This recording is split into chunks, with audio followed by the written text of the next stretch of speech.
Hey, so I've got an iPhone 6s that's been dropped in. Now this got water damaged on Monday, and we're now Wednesday. So this phone has been put in rice.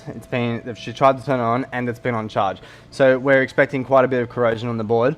Now I have taken a look at it, and I've already found the corrosion, which I'm going to show you on the scope here. So, I'll make this full screen so you can see it a bit better. Now, that is pretty much the result you'd expect from putting something in rice. So, what we're going to do is try and figure out why this phone doesn't boot. And I think you're going to find you're probably going to have a short on VCC main, which, as you'll see in a lot of other of my videos, that it's a pretty common short. It's pretty much the most common thing you'd expect after water damage. Now, let's take a listen. Basically, so we know a long beep will indicate a low resistance to ground or a short. So, now we can take a look at this area and think like which caps actually look bad. Now, the brown ones we know are capacitors, and these other black parts here we know are resistors, and then all these black sort of squares are ICs and MOSFETs and whatnot. In this case, this is what's called Tigris. So this is actually a charging IC for an iPhone, and this is a MOSFET. So that on an iPhone you've got VCC main, which is like a main power rail. It pretty much controls everything on the phone, and then you've got BAT VCC. Now this line goes from the battery connector to the MOSFET, and Tigris basically connects to that MOSFET and basically just connects BAT VCC to VCC main. So we're going to be expecting quite a bit of corrosion underneath that MOSFET there, because as you can see it looks like crap right around the edge of it. And all these caps and everything around the side, they're all looking pretty bad too. So these ones, a little bit of surface corrosion, they could be short to ground. This one here as well, and I would dare say on the right side of Tigris is probably going to have a fair bit of corrosion too. So I'm going to grab the board view up here and see if we can get a rough idea of what's going on inside this. So on the back of the 6S down the bottom, I think you'll find it was these ones. Yeah, so this is VCC main. You can see that it's running through all those capacitors on the bottom there, as well as to the MOSFET and Tigris. So, let's test for a VCC main short. So we can touch, something like just that shield on the side there. That's going to be a ground. So, if we touch any of these caps, we've got a beep on both sides. So that's indicating a short on VCC main. So what that's telling us is that VCC main is literally going straight to ground. So the power is not going to the rest of the phone because it doesn't want to. Electricity always wants to go to ground. So all these capacitors are what's called decoupling capacitors. So we don't actually need them on the board. They're literally like a luxury. The phone will run perfectly fine without them. So what we're going to do is I'm just going to get rid of all those caps, because why not? So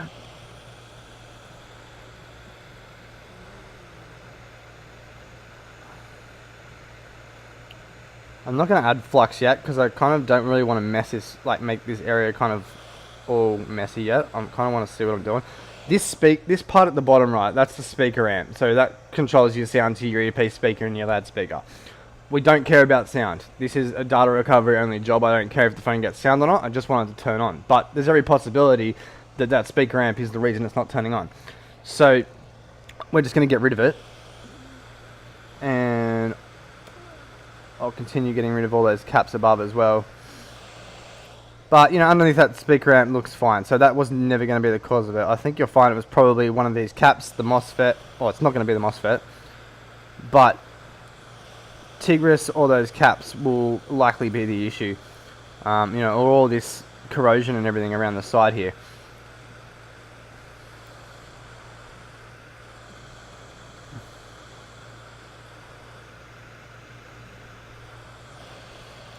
Oh, Tigris looks fine. Okay, well I'm gonna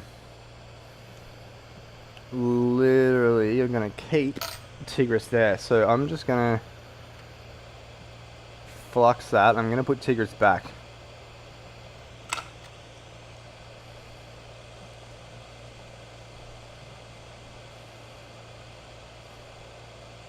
I hope I didn't just mess the orientation up. I'm pretty sure it faces down.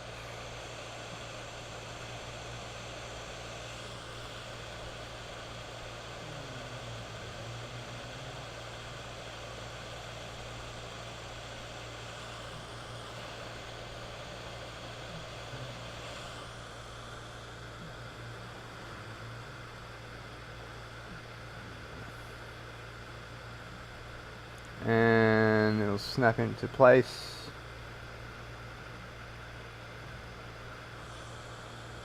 While we're there, I'm taking him off. Oh, okay. Not what I expected.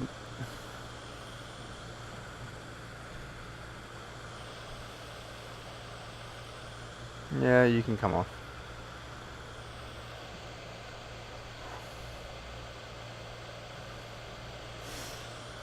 All of these caps here are coming off. Oh, nice. Always good to get some conformal on your tweezers.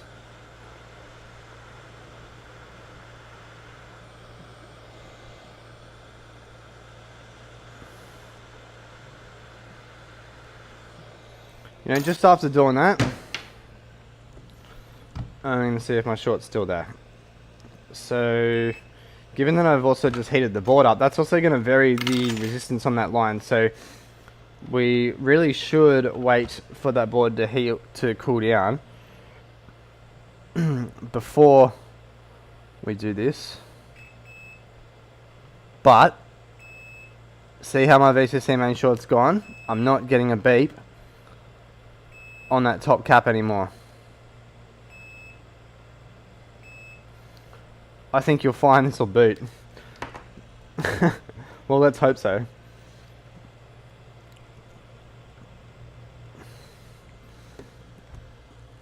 I'll give this a little clean. So, if I don't join them manually, or if I don't put that MOSFET back, VCC main is never going to power VCC main. So we need to either put the MOSFET back, or we put a wire in. Or I get really lazy and we just solder from pad to pad. So, as you can see in this image, that left side of that MOSFET is your BAT VCCC, BAT triple C.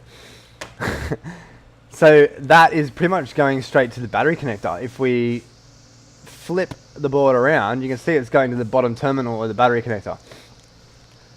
And on the right side is going to VCC main. And then this is our little switch pad. So this is what Tigris is going to use to join them.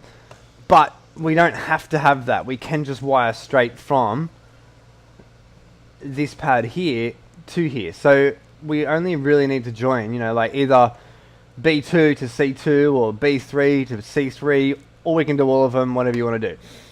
You only really need to do one. So, I'm going to see if I can, like, well,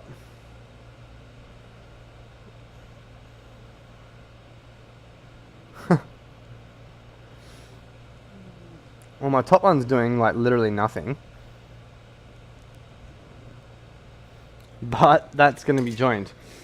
So, let's give it a test and go. So we know those caps there are our VCC main. Now, what's connected to BAT VCC? The caps above the MOSFET. So let's see if we've got a short, or let's see if if we've got a short from those caps above to the caps on the bottom, and that'll let us know if BAT VCC is actually connected properly. So, from here to here, and it is. We will also test for a short again, which we don't have. Now, provided there's issues nowhere else, which I didn't see when I looked around the board, and this is all just flux and stuff that I was leaking everywhere from before. Everything else on the top of the board here looks fine.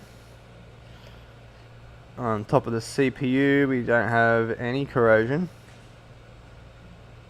And up around our screen connectors, all looks... Ooh, what are you? What are you? Let's flip the board around and go up. I'm pretty sure you'll find this is the video line. Yup. So this line here, AVDDH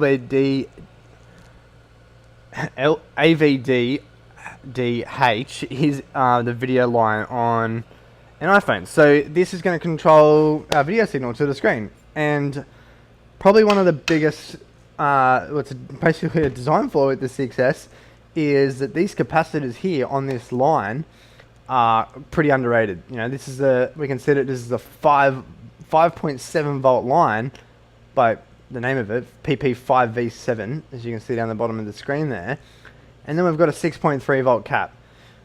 You know, that's not really giving us much leeway for failure. So if you actually find very commonly, if you drop a 6S hard enough on the ground, these caps usually short to ground.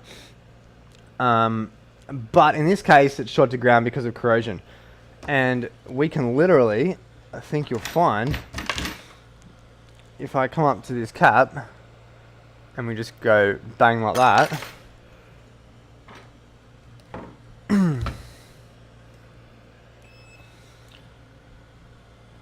so on our diagram I can test the other cap at the top there, or the top of that filter, to see if our short's gone.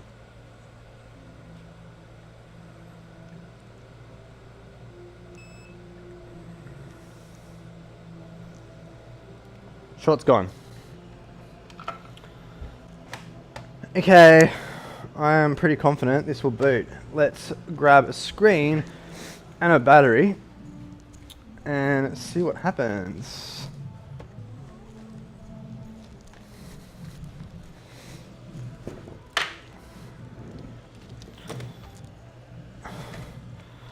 I really hope this boots, because this would be a nice short video.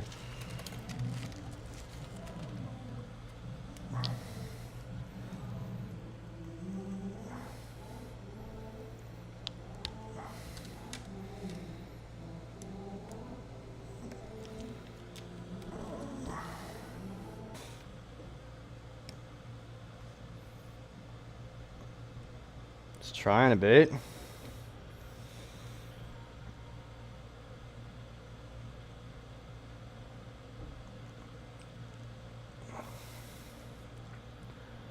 And what you'll see here is that we fixed it, and that it was likely just one of those capacitors. So, you know, like her putting this in the rice did nothing. It was never going to fix that short, but removing those capacitors did. And that's how you fix an iPhone with water damage properly.